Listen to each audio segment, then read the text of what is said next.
कोई तो बड़ा है Yeah. Yeah.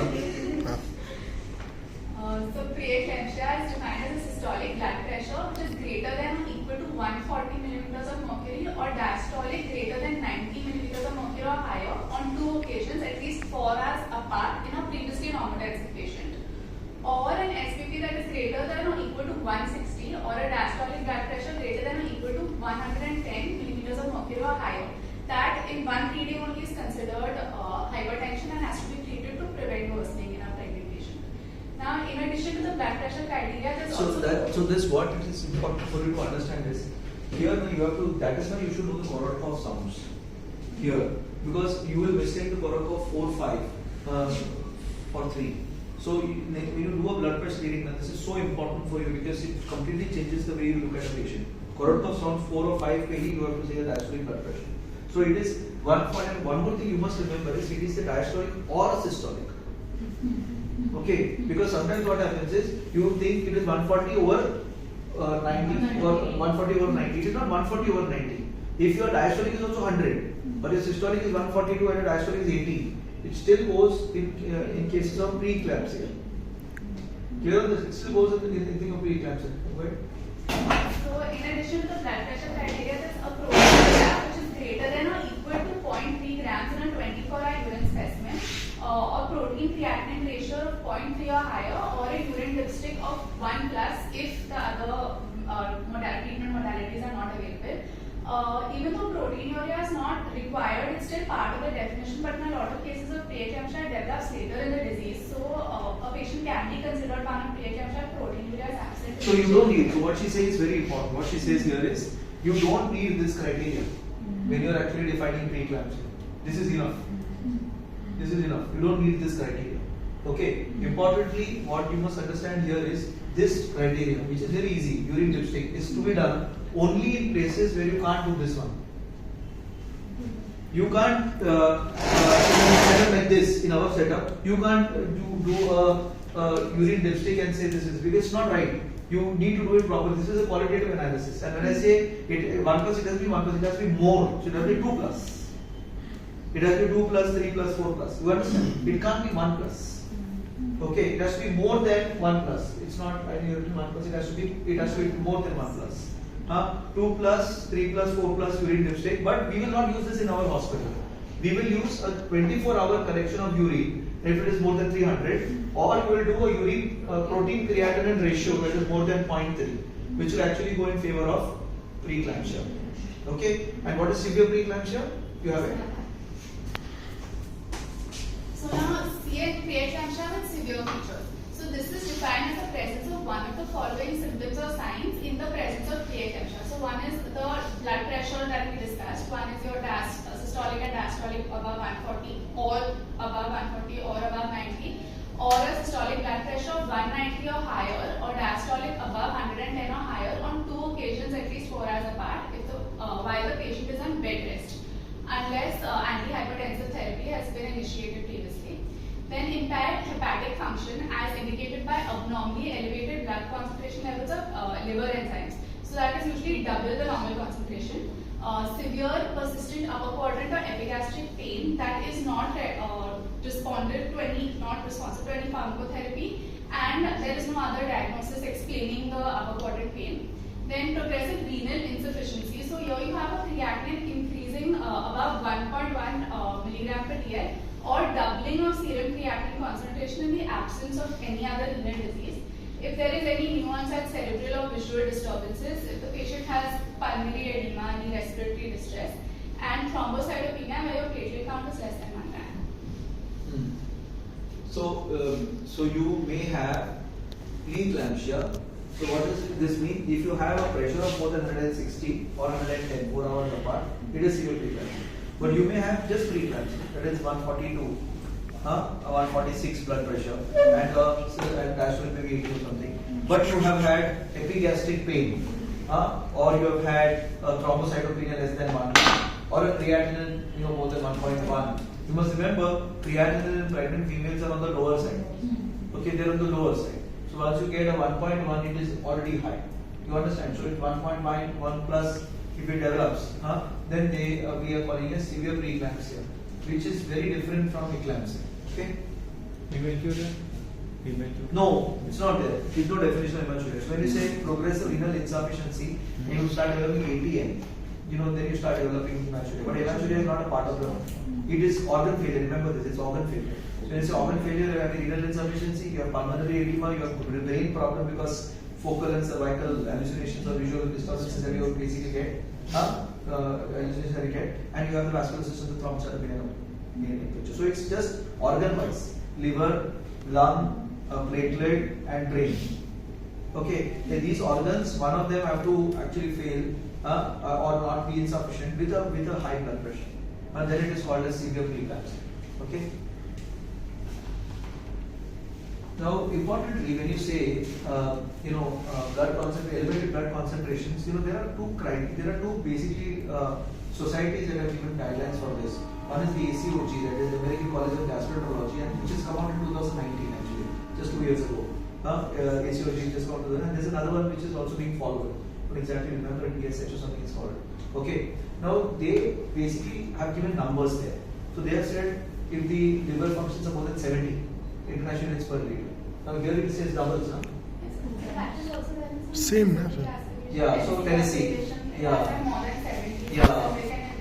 Yes. Yes, you have that here? Yes, I have it. So Mississippi and Tennessee, that will come. Okay? So, in a patient with new onset hypertension without proteinuria, the new onset of any of the following is diagnostic of preeclampsia. So, either you have a platelet count below, you have serum creatinine, your liver LFT increases, SGOT, SGPT increases, pulmonary edema, cerebral or visual symptoms. Well, what visual symptoms are we talking about? So, usually you have headaches, lacking of. So you find scotomotor. It's called scotomotor. Means what? You'll find small black dots here and there. It actually says that there is a retinal ischemia, detachment, or there is an occipital problem. Okay, so it's important you must understand what those visual disturbances are. Okay? Yeah. And when you say cerebral, what does that cerebral mean? Cerebral is headaches. Headache. So it's headache not relieved with paracetamol. Headache. Okay, these headaches are not relieved with paracetamol. Okay? Headache. Yeah.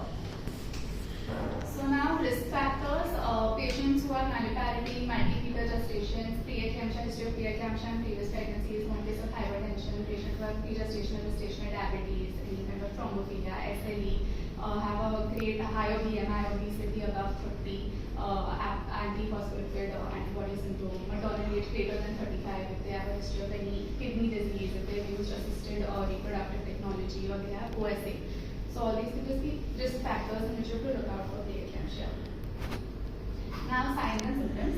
So preeclampsia without severe features may be asymptomatic. So usually preeclampsia is diagnosed routinely by gynecologists just by finding your hypertension during routine visits. Patients with preeclampsia with severe features are the only ones that actually come with symptoms to you. So they have complaints of headaches, they have visual disturbances, so blurred vision or scotoma. Altered mental status, blindness, which can be cortical or retinal, dyspnea, edema, so there will be creative edema, facial edema, epigastric or right upper quadrant pain, weakness or malaise. There may be evidence of some kind of hemolytic anemia, and clonus, which may indicate increased risk of So here edema is very different. Okay, see, pregnant ladies will have edema. Pregnant ladies are bound to have edema. Okay, because of the uterus being there. And as time goes, this is usually after 20 weeks also. Remember that, we didn't put that anywhere. 20 weeks. After 20 weeks. So when we say edema, it has to be, one classical feature is facial edema. Facial edema. Okay. So when a person gets facial edema, okay, and that points towards preeclampsia. Okay, and there is a sudden increase in the weight. When there is a sudden increase in the weight or a sudden increase in the edema, basically, it also signifies it to be preeclampsia. You understand? So that you cannot just say edema. It has to be said either facial edema or a sudden increase in the edema. It has to be like that. Okay? So diagnosis. So basically, all women who present with new onset hypertension should have following tests just for evaluation.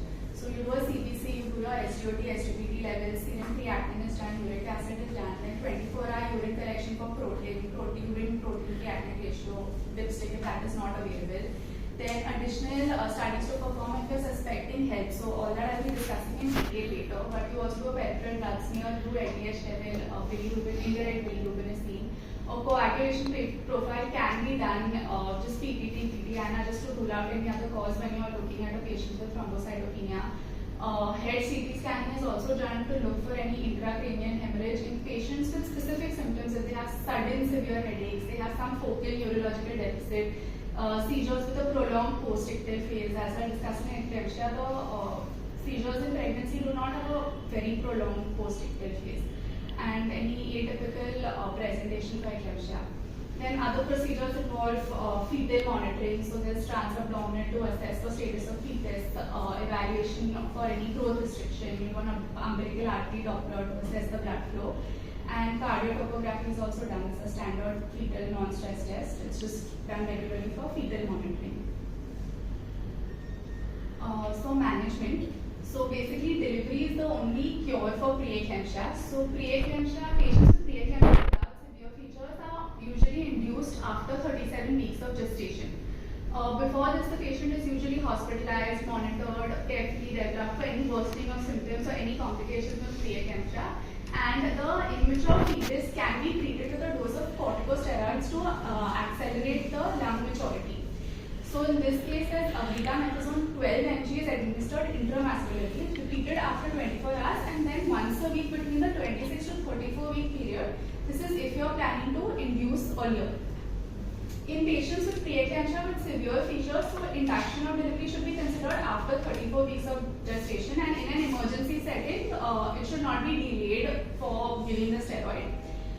This is done when BP and seizure control should be monitored also in this condition. So criteria for delivery is basically non-reassuring fetal testing, including non-reassuring stress test, biophysical profile score. So there's absent or reverse diastolic flow and umbilical artery Doppler. So basically if there's distress to the fetal distress. Then if there's ruptured membranes, there's uncontrollable blood pressure which is not responding to any therapy. If there's oligohydramnios, so the amniotic fluid index is less than 5 centimeters. If there's severe intrauterine growth restriction, so the fetal weight is extremely low, oliguria, if it's less than 500 ml in a 24-hour period, then serum creatinine level goes up to above 1.5.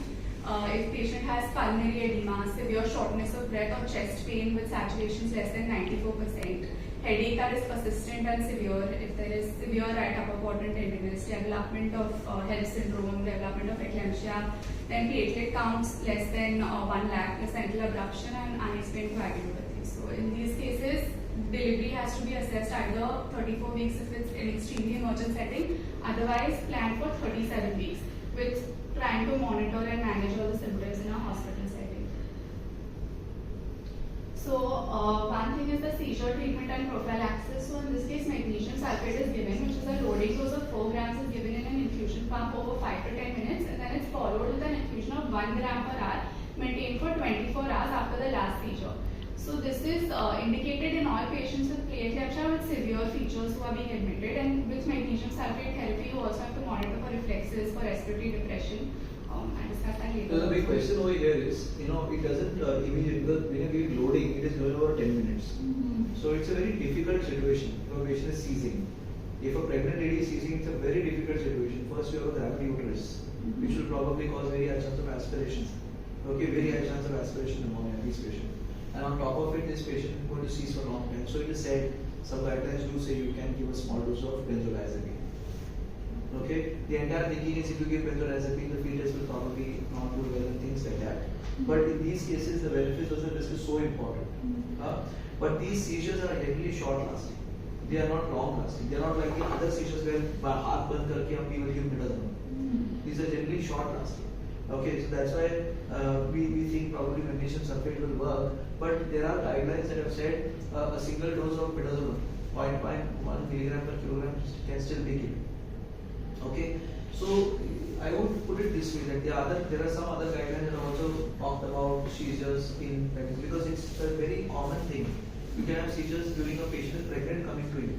If the patient is say having a cerebral venous sinus thrombosis, or patient has got a history of seizure disorder, or the patient presents to you because of meningitis, so there is a possibility of a seizure, right? So there also you're not going to go and give magnesium sulfate. Are you understanding? There you still use midazolam. You are understanding the point. You can't use sodium valproate. That is something that we don't want to use. But midazolam is still going to be used there. So if you take that analogy and put it here, you may want to use midazolam also. Here the reason of a seizure is actually going to be a problem with respect to vasoconstriction in the brain. Magnesium sulfate works as a vasodilator. Okay, since it works as a vasodilator, the magnesium sulfate will probably abort the seizure much as very well. That will not be the case with normal seizures. Are you understanding? That will not be the case with normal seizures where a person is seizing because of some other pathology. Here it is vasoconstriction. You understand? That's a magnesium sulfate. But if you have a patient in front of you and the patient is seizing actively and you feel this patient may aspirate or aspirate, you better to give 2 milligrams, 1 milligram of midazolam, 2 milligrams of midazolam. You understand? It's a short acting drug. Okay? Levipil. Yeah, so it will follow the same criteria. There is all these things. But in these cases now, the magnesium sulfate works much better because the cause is not seizure. The cause is because of vasoconstriction and magnesium sulfate will work here. Sencapropathy. You understand? Then antihypertensive. That is why the answer is prevent this seizure only in the first place. So, if a patient, that's why you admit these patients into the hospital. When you have severe preeclampsia, you give prophylactic magnesium sulfate. You understand? So, if you have preeclampsia and the patient is of blood pressure 160 over 110, I admit this patient to the hospital. I give magnesium sulfate prophylactically. Okay. There are guidelines of 6 grams also. Okay. Yes, there is no eclampsia. Yeah. Prevention 6 grams, For yeah. preeclampsia, that you should Yeah, so it is you can give 6 grams, 4 to 6 grams. I would put it this way, 4 to 6 grams. Okay. Then for acute treatment of severe hypertension in pregnancy, so antihypertensive treatment is recommended for any severe hypertension. So that is blood pressure above 160 and diastolic above 110. So the goal is to maintain a blood pressure between 140 and 90. No, so the acute goal would be to get down to 20% of what it was. That would be the acute goal. Okay, so these patients, okay, on a big level, for example, patients in the wards or something, you want to slowly get down. But the acute goal, say a patient has come with a 160 or a 180 or a 200 or something like that, would be because that is how your IV therapy is going to work. Your IV therapy is going to be based on your acute goals, which should be somewhere around 20% of what it was initially. Okay. Which is one is hydroxyzine, which is an IV dose of 5 to 10 milligrams. Severity of the hypertension. And may be administered every 20 minutes up to a maximum dose of 30 milligram. Then labetalol, first you give a 20 milligram IV dose repeated by doubling, so you give 40, then you give 3 doses of 80, maximum 300 mg is your dose in minutes, and increases in BP are observed every 5 minutes. So you wait for a 10-minute period before giving the next dose. Nifedipine can be given orally, you give 10 mg every 15 to 30 minutes, and maximum of 3 doses is given. And sodium nitroprusside is reserved only for hypertensive emergency, which is completely refractory to any other medication. So it is not ideal and should not be used as a first-line therapy. Okay, ideal drugs are hypertensive, labetalol, and nifedipine. There are few things. Adrenaline is something that is why is it difficult? Duration of action. Duration of action. Very Very long. So not a great drug to use.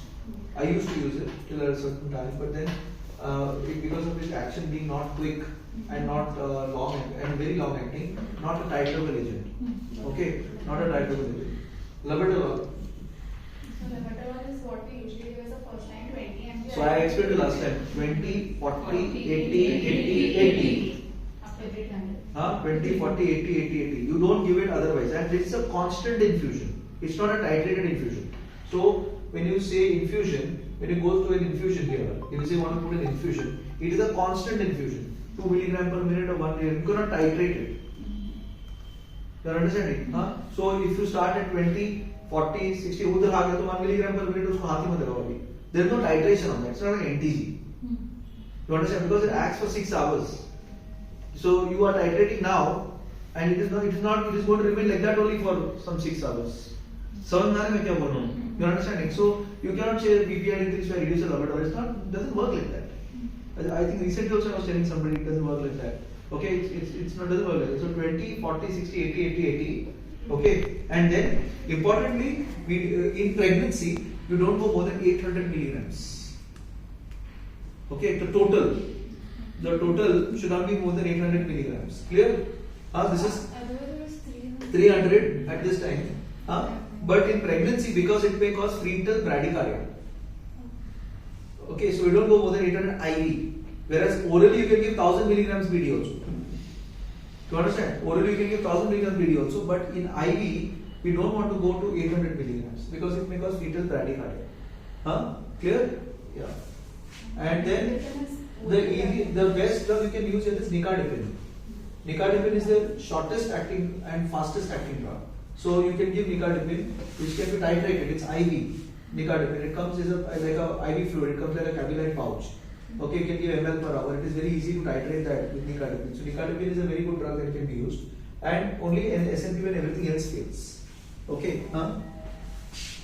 Then fluid management. So for patients, ideally diuretics should be avoided. Also, aggressive volume resuscitation can lead to pulmonary edema, which is anyway one of the problems that occurs in severe preeclampsia. So patients should be fluid restricted. No. So essentially, all your patients of pregnancy, all your patients are dehydrated. All your patients of eclampsia and preeclampsia are ideally dehydrated. Why they are dehydrated? Because they have headache, they don't want to eat, they don't have gastric pain, they are not eating. They are all very not nice. They are not those happy pregnant ladies. They are problems. Okay, and then people see edema and they say let us not give fluid. They already have diuretic tendency. They are already diuresing quite a bit. So they are kind of dehydrated. So this is one place where you don't want to restrict fluids. You don't want to overdo it also, but you don't want to keep them dehydrated because dehydration will cause your renin-angiotensin-aldosterone mechanism to increase the blood pressure. You understand it? It will cause a renin-angiotensin-aldosterone mechanism to increase the blood pressure. We don't want that to occur. So in these are those patients in which we want to not resuscitate but not restrict either. But also more than 80 ml per hour or 1 ml per kg? That you have to see. You have to see. But this is a pure clinical call. You cannot say a certain number only. So you will see the patient, you will see how she's feeling, you will see her pulse, you will see her blood pressure, you will see her tongue, dehydration aspects, how she is, how does she look like, how much urine she's passing. So that way you will assess, but you will not stop the fluid, nor will you give resuscitation. You're understanding, You're understanding this, right? Essentially, if they come from home, they are 100% dehydrated. If they come from home, they are 100% dehydrated. Everybody starts restricting fluids and causing more higher blood pressure. This occurs in the wards also. In the wards, you have patients who are pre-eclamptic or just pre-eclamptic, and they are being monitored because they have to monitor for 3 weeks, 2 weeks. They come at 34, they want to go on to 37. So they are for 2-3 weeks in the ward. Okay, their blood pressures are monitored with labetalol and methyl group, and they kept on all those medicines. Okay. Now what happens is you go for a round. Okay, some physician goes for the round and said, don't drink too much of water, it raises your blood pressure. It actually is the other way around. You drink water, it will reduce your blood pressure because it will reduce your dehydration. Because this is what people normally say, which is wrong actually. So essentially these patients would be dehydrated. So it's important to actually hydrate them. Okay. Then postpartum management. So most patients will have a brief period up to 6 hours of oliguria post-delivery. So postpartum also magnesium sulfate is usually continued for 24 hours because they have risk of seizure. Liver function tests, platelet counts, everything have to be in a decreasing value before the patient is discharged from the hospital, and elevated BP can be controlled with oral nifedipine or labetalol postpartum. And patients should be carefully monitored for recurrent preeclampsia, which can develop up to 4 weeks postpartum, and eclampsia 6 weeks after delivery. So this is just a flowchart of basically what we discussed. Eclampsia. So eclampsia is basically a complication of severe preeclampsia and is defined as a new onset of grand mal seizure activity or an unexplained coma during pregnancy or postpartum in a woman with signs and symptoms of preeclampsia. So most cases of eclampsia usually present in the 3rd trimester of pregnancy, with about 80% of eclamptic seizures occurring intrapartum or within the first 48 hours after delivery. Eclampsia usually manifests as one seizure or more. Each seizure lasts 60 to 75 seconds, and respiration ceases during the period of the seizure. So the seizure is divided into 2 phases, phase 1 and 2. So phase 1 lasts 15 to 20 seconds, begins basically with facial twitching. The body becomes rigid, leading to generalized muscular contractions. And phase 2 lasts about 60 seconds, and that jaw, it starts in the jaw, then moves to the muscles of the face, eyelids, spreads throughout the body, and muscles begin alternating between contracting and relaxing in a rapid sequence. So a coma, a period of unconsciousness lasting for a variable period follows phase 2. Most patients get up quite immediately after regain consciousness in a post-ictal period but may remain a little drowsy. They have no recollection of the seizure. A rapid period of hyperventilation occurs after a tonic-clonic seizure. This is to compensate for the respiratory and lactic acidosis that develops during the apneic phase. So now the pathophysiology. So there are two proposed pathophysiological mechanisms for eclampsia, both of which stem from the initial disease process of preeclampsia.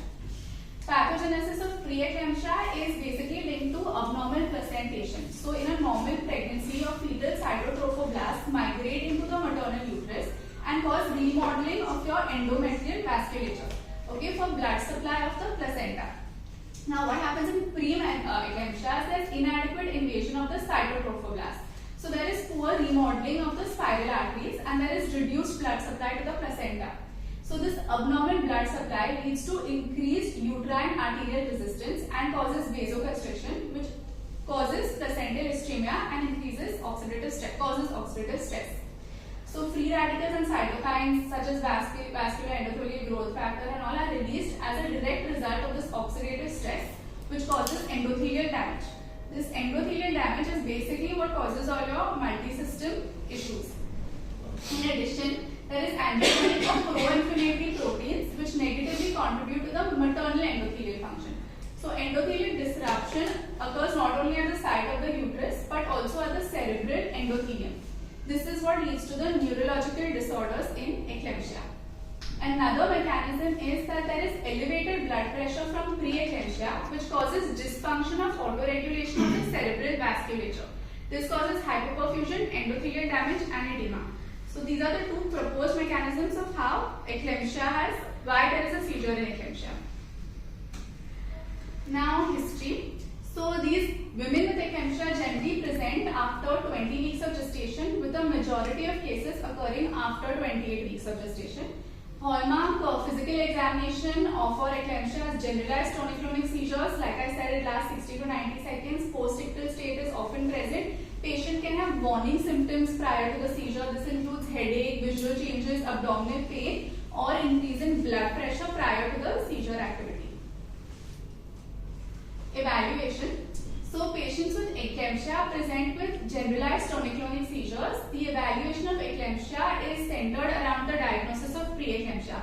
So basically, before you label any patient as eclampsia, you need to have all the whatever criteria was there for preeclampsia, including blood pressure monitoring, your hypertension criteria 140, 110, all that has to be present first. In addition to that, tonic-clonic seizure, and then only the patient is labeled as eclampsia.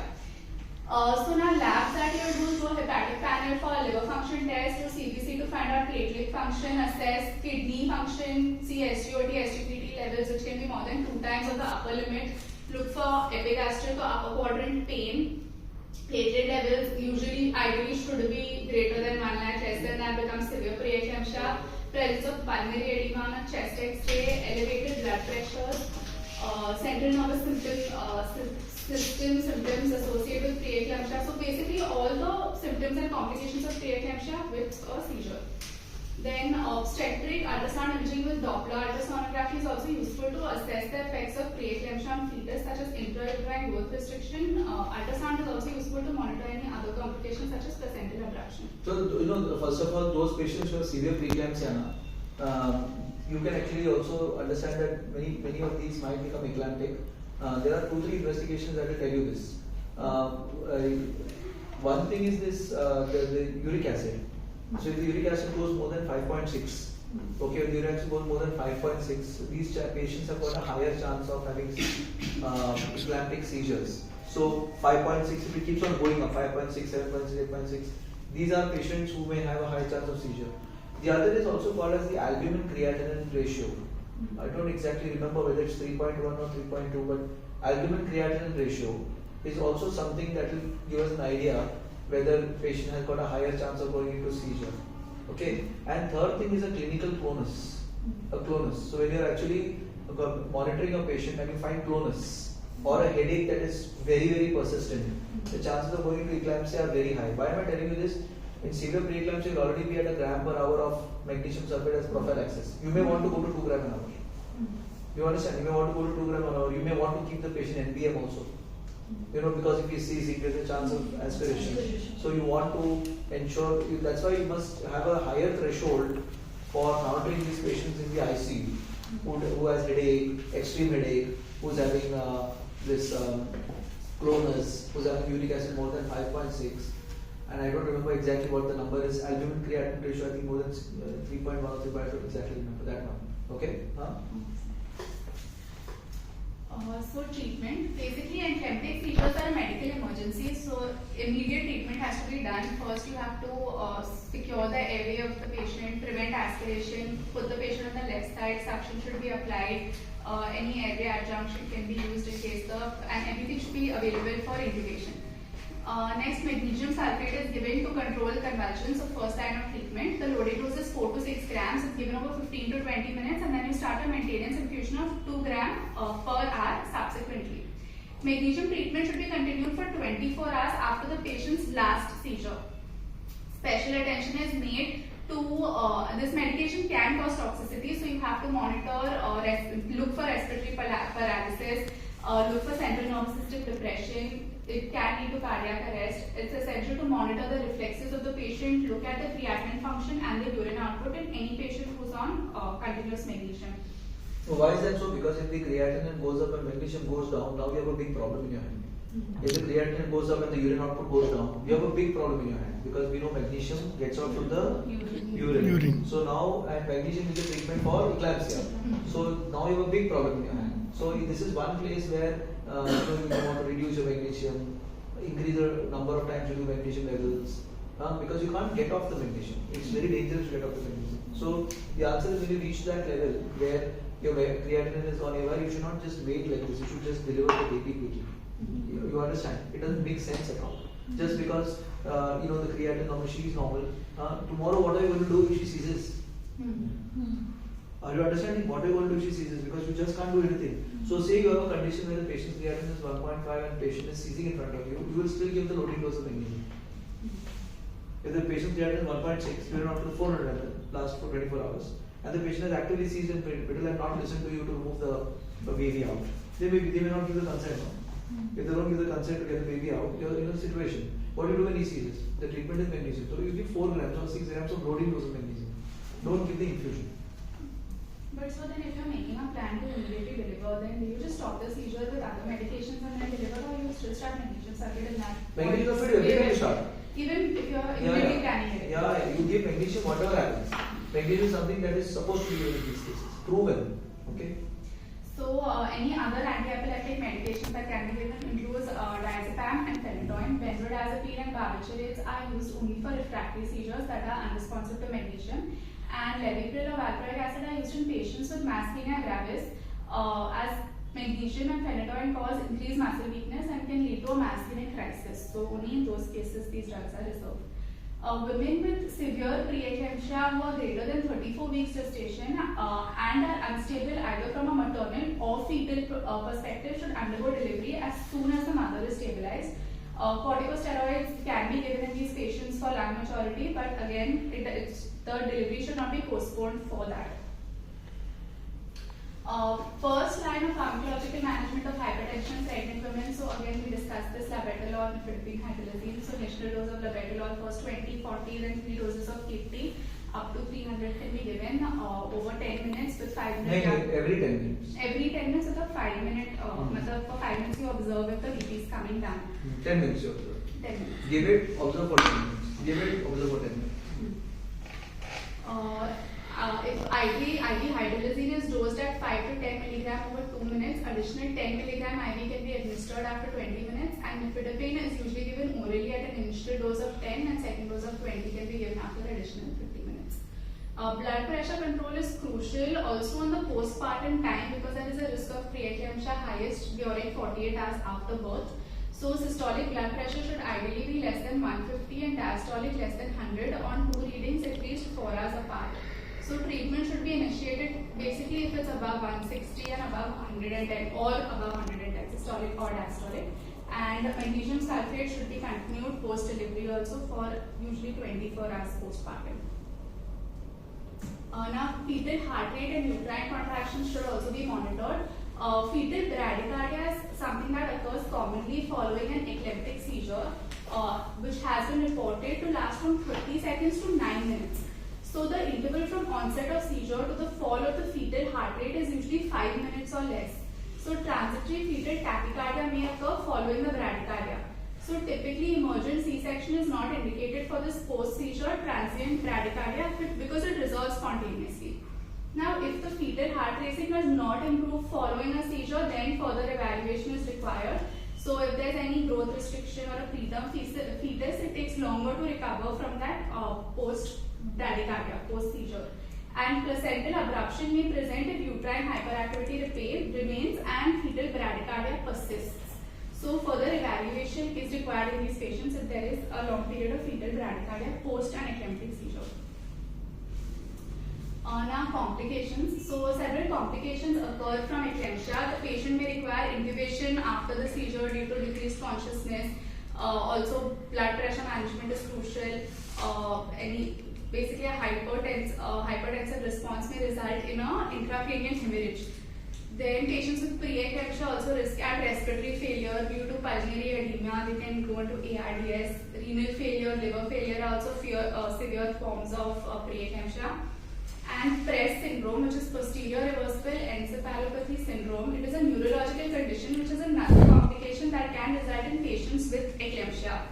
So these patients have a variety of symptoms. They include headache, seizures, changes in mental status, cortical blindness, a lot of visual abnormalities. Most cases of PRES resolve in a couple of weeks if blood pressure and other inciting factors are controlled. However, there is a risk the patient can develop cerebral edema and can have fatal complications. So these patients need to be monitored. And patients with preeclampsia and eclampsia also have a risk of developing cardiovascular issues later in life. Now health. So syndrome of hemolysis with a microangiopathic blood smear, elevated liver enzymes and low platelets in pregnant and postpartum patients is more commonly known as HELLP syndrome. So this presents as a complication of progression of severe preeclampsia. So that is not very clear whether it is severe preeclampsia that causes HELLP, because sometimes what you may get is a patient who comes in with elevated liver enzymes with low platelets. So it's not very clear whether PI goes to severe preeclampsia, severe preeclampsia, and then HELLP. That's not very certain. So we can say a patient who comes with the features of hemolysis, elevated liver enzymes, and low platelets is a HELLP even if there is no PIH. Okay. It's basically challenge and there's gestation. No, nothing is there. HELLP syndrome can come just with the criteria of these three things: hemolytic nature, low platelets, and elevated liver enzymes. It could have preceding hypertension or proteinuria, but it's been absent in around 20% of the patients, so it's not necessary. A previous history of preeclampsia HELLP syndrome can lead to recurrence in subsequent pregnancies. And multiparity and age usually contribute to an increased risk. There's also a genetic association for increased predisposition in HELLP. It is also reported in patients with COVID who have, during pregnancy, have increased risk of preeclampsia and HELLP. Then the pathophysiology. So this is an ischemic reperfusion injury that triggers. So let's not go to the entire thing. So most probably there is endotheliitis. And because of endotheliitis, all the problems, which includes capillary leak, which includes thrombus coming in over there, microvascular dysfunction, it occurs because of endotheliitis. Most likely anomaly is that. Okay, and that is probably the reason that HELLP syndrome has gotten also a treatment with steroids. Okay, that is probably the reason that steroids are something that you want to use for HELLP syndrome, because the thinking is there is endotheliitis, which is responsible for reduction in microvascular perfusion, which is responsible for thrombocytopenia, which is responsible for all the platelet bugs to get formed. Okay, and ischemia. That's correct. So the histopathology for peripheral blood smear very often shows the schistocytes or helmet cells, which is diagnostic for microangiopathic hemolytic anemia. This is one place in medicine, at least in critical care, where you want to diagnose microangiopathic hemolytic anemia. This anywhere else you don't want to diagnose this. because it comes slowly otherwise. Here it comes fast. So this is one place in which the schistocytes, the birth cells, the helmet cells, they are seen quite quickly. Okay, in HELLP syndrome. Okay. Then hepatic histology shows fatty infiltration, intravascular fibrin deposits, neutrophilic infiltrate. There can be sinusoidal obstruction, intravascular hepatic vascular congestion, necrosis, and periportal hemorrhage. A lot of patients develop. Some patients can develop a intraparenchymal or subcapsular hemorrhage, which can lead to rupture. And this can be very fatal. We had one patient that developed subcapsular hemorrhage. So there is a possibility that the bleeding doesn't stop at all. The bleeding does not stop because there is low platelets, elevated liver enzymes. So there needs intervention radiology to stop it. Okay, it can be so disastrous. That's why an epigastric pain cannot be. You should be very careful of an epigastric pain that develops. An epigastric right hypochondriac pain can be quite dangerous because it not be just the capsule stretching. It might be a hematoma underlying. That's why ultrasound is so important during pregnancy because you end up not doing many scans. Okay. Risk factors is maternal age older than 34, multiparity is seen more in white race or European descent, and there is a history of poor pregnancy outcome. So history and physical examination. So these patients are usually multiparous over the age of 35 years old. It usually presents between 28 to 37 weeks of third trimester of pregnancy or immediate postpartum within 7 days post-delivery. The clinical presentation can be varied in HELLP. So patients often present with a colicky, mid-epigastric or right upper quadrant pain, and it's associated with nausea, vomiting, and fatigue. Associated features can also be jaundice, there can be increased abdominal girth, leg swelling, headache, visual changes. Patients may present with severe bleeding, placental abruption, AKI, liver hematoma, or retinal detachment. On physical examinations, these patients will usually have hypertension with a blood pressure greater than 140/90, may have ascites, may have pedal edema. Right upper quadrant pain and epigastric tenderness is noticed. Icterus may be present and visual disturbances can also be present. So evaluation. When a pregnant patient comes in the third trimester or immediately postpartum, less than 7 days of birth, presents with symptoms of HELLP syndrome, new onset hypertension, and proteinuria is noted. So these laboratory tests are needed to establish the diagnosis of HELLP. So one is a complete blood count, peripheral smear, liver function test, creatinine, and if liver function tests are elevated, haptoglobulin, LDH, coagulation studies which include fibrinogen, prothrombin time, and PTT are also sent. So in this there are two classifications. One is a Tennessee classification, the other is Mississippi classification. So Tennessee classification is divided into complete HELLP and partial HELLP. So in complete HELLP, hemolysis, which is confirmed by at least 2 of these findings. So we'll do one of them. Let's just do the Mississippi one because that gives you stages. Okay. This is Class 1, Mississippi class 2, class classification. 3. So in Mississippi there is platelets. In class 1 is severe, class 2 is moderate, class 3 is mild. So class 1 platelets will be less than 50,000, AST or ALT will be greater than 70, LDH greater than 600, and incidence of bleeding is 30% in these patients. So class 2, which is moderate, have 50 to 1 lakh platelets, 50,000 to 1 lakh. Again, AST, ALT will be greater than 70, and LDH will be more than 600. Incidence of bleeding is around 8% in these patients. Now, class 3I or mild patients that have platelets of 1 lakh to 1 lakh 50,000, your AST ALT will be greater than 40 but less than 70. LDH will be high, again more than 600, and incidence of bleeding, there is no increased risk of bleeding in mild patients. Okay? Then treatment. So first step in managing these patients is to stabilize them, assess fetal status with your non-stress test and ultrasound examination. Patients with severe hypertension should be started on labetalol, nifedipine, hydrolysine. Patients with severe right upper quadrant pain or epigastric pain and elevated LFT should be evaluated immediately with bedside ultrasound to rule out rupture, fulminant liver failure, hepatic bleeding. This may need confirmation with CT or MRI. Now, surgical intervention is required when there is liver transplantation. For liver transplantation, if there is evidence of liver rupture. Less invasive percutaneous embolization of hepatic arteries is considered in more stable conditions where they have an intravascular, the intraparenchymal hematoma in the liver.